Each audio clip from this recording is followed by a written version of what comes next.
Hello friends, લાસ્ટમાં આપણે pinch effect વિશે જોયું હતું. હવે આ વિડીયોની અંદર આપણે પ્લાઝ્મા દોલનો અને પ્લાઝ્મા આવૃત્તિ એટલે કે પ્લાઝ્મા ફ્રીક્વન્સી વિશે પણ જોઈશું અને પ્લાઝ્મા દોલનો વિશેનો આપણે અભ્યાસ કરીશું. ઓકે, તો સૌપ્રથમ જોઈએ પ્લાઝ્મા દોલન શું છે.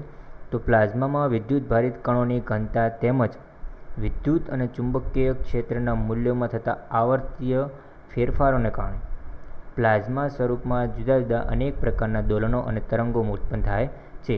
એટલે કે જે વિદ્યુત અને ચુંબકીય ક્ષેત્રની અંદર જે ફેરફાર થતા હોય છે, તો એ વિદ્યુત અને ચુંબકીય ક્ષેત્રની અંદર ફેરફાર થવાના કારણે તેની અંદર તરંગો ઉત્પન્ન થતા હશે, દોલનો ઉત્પન્ન થતા હશે અને એનું પ્રસરણ પણ થતું હોય છે.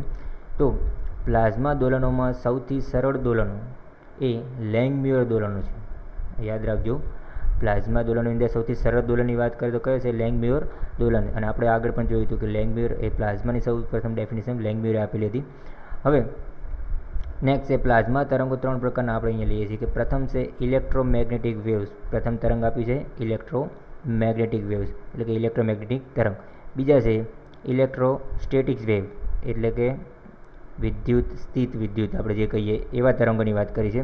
અને ત્રીજું છે હાઇડ્રોમેગ્નેટિક વેવ્સ. ત્રીજા છે હાઇડ્રોમેગ્નેટિક વેવ્સ. તો આ પ્રકારે ત્રણ પ્રકારના આપણે તરંગોનો અભ્યાસ કરવાનો છે. અને આ તરંગોનો અભ્યાસ કરવા માટે મેક્સવેલના સમીકરણની મદદથી આપણે એનો અભ્યાસ સરળતાથી કરી શકીએ છીએ. અને મેક્સવેલના 4 સમીકરણ મેં આગળ પણ તમને બતાવ્યા હતા, ફરી એકવાર લખ્યા છે કે del cross E is equal to minus del B by del T, એ જ પ્રમાણે del dot E is equal to rho upon epsilon 0 અને del cross B is equal to mu 0 જે plus epsilon 0 del B by del T અને del dot B is equal to 0. આપણે આ 4 સમીકરણનો અભ્યાસ આગળ કરેલો હતો. ઓકે, તો એ પ્લાઝ્મા તરંગોના અભ્યાસ માટે મેક્સવેલના સમીકરણો ઉપયોગી હોય છે. હવે આ વાત થઈ પ્લાઝ્મા દોલનો અને પ્લાઝ્મા તરંગોની. તો ધારો કે હવે પ્લાઝ્મા એ વિદ્યુત રીતે તટસ્થ આપણે જાણીએ છીએ, એની અંદર ઇલેક્ટ્રોન અને આયનની સંખ્યા ઘનતા સરખી હોય છે. તો હવે તટસ્થ વિદ્યુત પ્લાઝમાને આપણે સમદિગ્ધર્મી પ્લાઝ્મા પર કોઈપણ પ્રકારનું ક્ષેત્ર વિદ્યુત એટલે બાહ્ય ક્ષેત્ર આપણે ઉપયોગ નથી કર્યો, મતલબ કે વિદ્યુત કે ચુંબકીય ક્ષેત્ર આપણે લાગુ પાડેલું નથી. તો હવે કોઈપણ પ્રકારનું વિદ્યુત ક્ષેત્ર લાગુ ન પાડીએ તો એ સિચ્યુએશનમાં પ્લાઝ્મા સ્ટેબલ અવસ્થામાં આપણે સ્થિત અવસ્થામાં જોઈએ. તો અહીંયા એક આકૃતિની અંદર મેં દર્શાવ્યું છે કે પ્લાઝમાની અંદર રહેલા આયન્સ અને ઇલેક્ટ્રોન્સ અત્યારે હાલ સ્થિત છે, આપણે એવું સમજીએ. તો અહીંયા હું તમને સમજાવી દઉં. આ જે પ્લસ બતાવે છે એને આપણે આયન કહીએ છીએ, જે આપણા ધન આયન હોય છે એ. અને જે માઇનસ છે એ નેગેટિવ બતાવે છે એ ઇલેક્ટ્રોન્સ દર્શાવીએ છીએ. હવે ઇલેક્ટ્રોન્સ અને આયન્સની સંખ્યા સરખી છે આપણે જાણીએ છીએ, કેમ કે ઇલેક્ટ્રોન્સ આપણે પ્લાઝ્મા એ વિદ્યુત રીતે તટસ્થ છે, આપણે એને કહી શકીએ છીએ. ઓકે, તો હવે ધારો કે આ રીતે સ્થિર રહેલા છે અને એમના બંને વચ્ચેનું અંતર ધારો કે એ બંનેમાં મતલબ કે એક પોઝિટિવ આયન અને એક ઇલેક્ટ્રોન વચ્ચેના અંતરની વાત કરીએ તો આ હું તમને કહી દઉં, આ પોઝિટિવ આયન છે.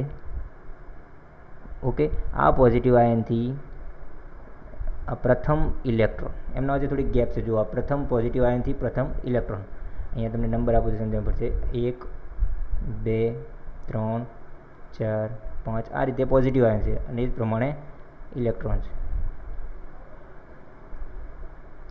આ પ્રમાણે પહેલા આયનથી પ્રથમ ઇલેક્ટ્રોન વચ્ચેનું અંતર ધારો કે R. તો આકૃતિમાં દર્શાવ્યા પ્રમાણે ઇલેક્ટ્રોન અને આયન એકબીજાથી આપણે R જેટલા અંતરે દર્શાવીએ છીએ.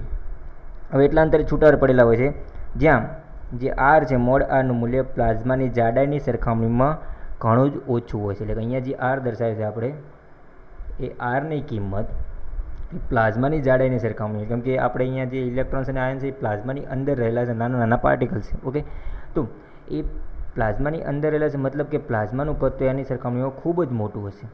આજે શું આટલા ભાગની વાત કરું છું એ તો કદાચ આ પ્લાઝમાના આટલા નાના ભાગની અંદર જ આવેલા છે. ઓકે, તો આ પ્રમાણે એ પ્લાઝમાની જાડાઈની સરખામણીમાં આરની કિંમત ખૂબ જ નાની છે એવું આપણને કહેવા માગે છે. હવે એકબીજાથી અલગ પાડેલા વિદ્યુત ભારોને કારણે ઉત્પન્ન થતું વિદ્યુત ક્ષેત્ર. હવે આપણે અહીંયા જોઈએ તો એક પોઝિટિવ આયન છે અને એક નેગેટિવ આયન છે. એ બંનેના કારણે આપણે જે વિદ્યુત ક્ષેત્ર ઉત્પન્ન થતું હશે તો એનો અભ્યાસ કરવાનો છે. સૌપ્રથમ જોઈએ તો એકબીજાથી અલગ પડેલા વિદ્યુત ક્ષેત્રને આપણે સમીકરણ લખીએ તો E is equal to sigma upon epsilon 0 આપણે સમીકરણ લખી શકીએ છીએ. ઓકે, જ્યાં સિગ્માની વેલ્યુ જોઈએ તો NOER તરીકે દર્શાવીએ છીએ. ઓકે, તો જે સિગ્મા દર્શાવે છે એ સિગ્મા એ વિદ્યુત ભારની પૃષ્ઠ ઘનતા છે. તો આપણે લખી શકીએ કે જ્યાં સિગ્મા એ વિદ્યુત ભારની પૃષ્ઠ ઘનતા. ઓકે, આર એ સ્થાન સદિશ આપણે દર્શાવીએ છીએ.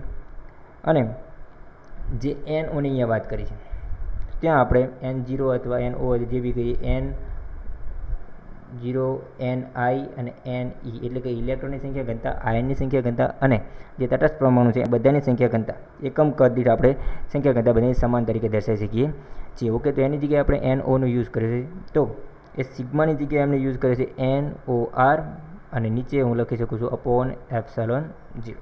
ઓકે, આ પ્રમાણે આપણને વિદ્યુત ક્ષેત્રનું સમીકરણ મળે છે. ઓકે, હવે આને આપણે સમીકરણ 1 કહી દઈએ. તો આ જે કિંમત મળી એમાં દરેક ઇલેક્ટ્રોન પર લાગતું પુનઃસ્થાપક બળની વાત કરીએ. ધારો કે પ્રત્યેક ઇલેક્ટ્રોન ઉપર જે પુનઃસ્થાપક બળની વાત કરીએ. પુનઃસ્થાપક બળ મતલબ કે એક પ્રકારનું ઇલેક્ટ્રિક ફોર્સ આપણે જે કહીએ. તો પ્રત્યેક ઇલેક્ટ્રોન ઉપર લાગતું પુનઃસ્થાપક બળ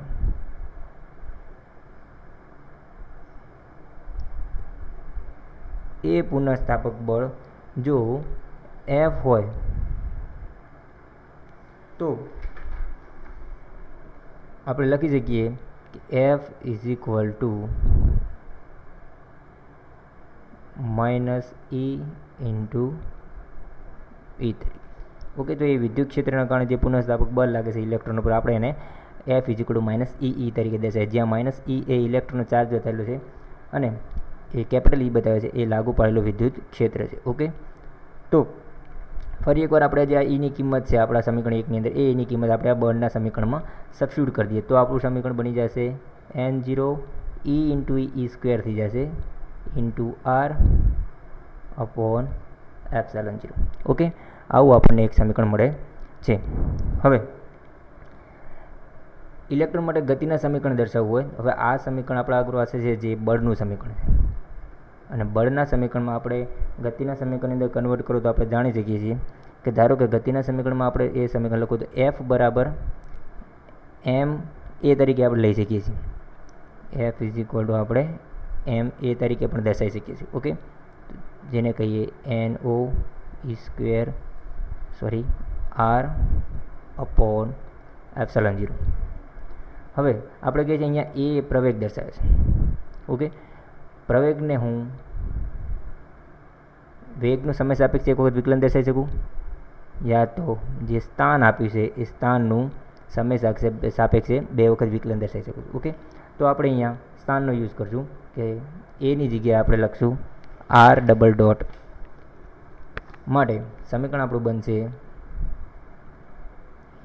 M R double dot is equal two -N0 E square R upon epsilon 0. Okay, તો હવે આ સમીકરણમાં જે જમણી બાજુ માઇનસવાળી કિંમત છે આપણે બરાબરની ડાબી બાજુ લાવી દઈશું. માટે સમીકરણ બનશે M R double dot plus N0 E square R upon epsilon 0 is equal to 0. Okay, આને હું આ રીતે M વડે ડિવાઈડ કરી દઉં તો સમીકરણ બનશે R double dot plus N0 E square R upon M epsilon 0 is equal to 0. હવે આપણા આગળ જે બીજું સમીકરણ છે આ સમીકરણ આપણે સરળ આવર્ત ગતિનું જે સમીકરણ છે એના સાથે સરખાઈએ. તો સરળ આવર્ત ગતિનું સમીકરણ કયું છે હું તમને સમજાવું. તો સરળ આવર્ત ગતિ માટે આપણે એક સમીકરણ લખી શકીએ છીએ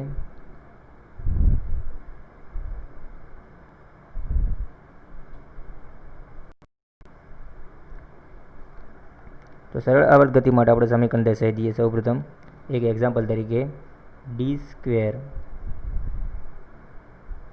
y upon dt² plus omega square y is equal to 0. Okay, તો આપણું સમીકરણ 3 એ એક સરળ આવર્ત ગતિ માટેનું સમીકરણ દર્શાવેલ છે, સિમ્પલ હાર્મોનિક મોશન, અને એ પણ લોગનિટ્યુડલ માટે, એટલે કે સમાંતર જે દોલનો થતા હશે, લોગનિટ્યુડલ ઓસિલેશન થતા હશે, જે સમગત આપણે દોલનો કહીએ એની વાત કરીએ, એના માટેનું સમીકરણ આપણને અહીંયા દર્શાવ્યું છે. તો હવે જુઓ, સમીકરણ 2 અને સમીકરણ 3ને સરખાવતા તમને ખબર પડશે કે પ્રથમ જે ટર્મ્સ બતાવી છે એ 2 વખત વિકલિત દર્શાવે છે.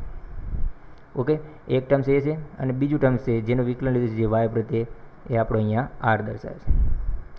તો આપણા આગળ જે આ બે સમીકરણ છે, બંને સમીકરણને સરખાવશો, અહીંયા વાય પણ સ્થાન દર્શાવે છે, આર પણ સ્થાન દર્શાવે છે, માટે આ બે સમીકરણો આપણે કમ્પેરિઝન કરી શકીએ. એનું પણ બે વખત સમય સાપેક્ષે વિકલન દર્શાવે છે. ઓકે, માટે આપણે અહીંયા લખી શકીએ છીએ, આ બંને સમીકરણ સરખા યાદ રાખજો. તો એ સમીકરણમાં આપણે વાય બરાબર આર છે. ઓકે, માટે એ સમીકરણ ઉપરથી આપણે લખી શકીએ છીએ કે જે ઓમેગા સ્ક્વેર મળે છે આપણને, એ આર સિવાયની કિંમત, મતલબ આટલી, આ કિંમત એ ઓમેગાની મળે છે. ઓકે, અને અહીંયા જે ઓમેગા છે એ ઓમેગા આપણે અહીંયા ઓમેગા પી થઈ જશે, કેમ કે અહીંયા પ્લાઝમા માટે આપણે દર્શાવીએ છીએ, બરાબર. તો અહીંયા જે કોણીય આવૃત્તિ છે એ કોણીય આવૃત્તિ આપણી પ્લાઝમા માટે કોણીય આવૃત્તિ બની જશે. ઓકે, તો આટલા બે ફેરફાર કરશું અને એ ઓમેગા પીની આપણે કિંમત ત્યાં સબસ્ટિટ્યુટ કરી દો. Omega P is equal two N0 E square upon M epsilon 0. માટે ઓમેગા પી બરાબર, ઓમેગા પી સ્ક્વેર છે, omega P square is equal two N0 E square upon N epsilon 0 મળે છે. ઓકે, અને આ જે ઓમેગા પી સ્ક્વેરની કિંમત મળે છે એને હું લખી શકું કે માટે omega P is equal two under route N0 E square upon N epsilon 0, અને જેની કિંમત છે 2 ઇન્ટુ 8.980 N0^1/2 રેડિયન પ્રતિ સેકન્ડ. ઓકે, તો આ એની કિંમત દર્શાવી, આટલી એની વેલ્યુ મળે છે, એની કિંમત પણ યાદ રાખજો. હવે ધારો કે આ દોલનનો સૌપ્રથમ અભ્યાસ ફાધર ઓફ પ્લાઝમા તરીકે ઓળખાતા લેંગમ્યુરે કરેલો હતો. અહીંયા જે આ દોલનનું ઓસિલેશન બતાવ્યું છે એ ઓસિલેશનની વાત કરી. સૌપ્રથમ કોને અભ્યાસ કર્યો? Father of plasma. એ પ્રશ્ન પૂછી શકે છે કે ફાધર ઓફ પ્લાઝમા કોને કહેવામાં આવે છે? તો લેંગમ્યુરને કહેવામાં આવે છે, બરાબર. એનો અભ્યાસ, એને પણ સૌપ્રથમ અભ્યાસ કર્યો હતો દોલનો, લેંગમ્યુર દોલનો.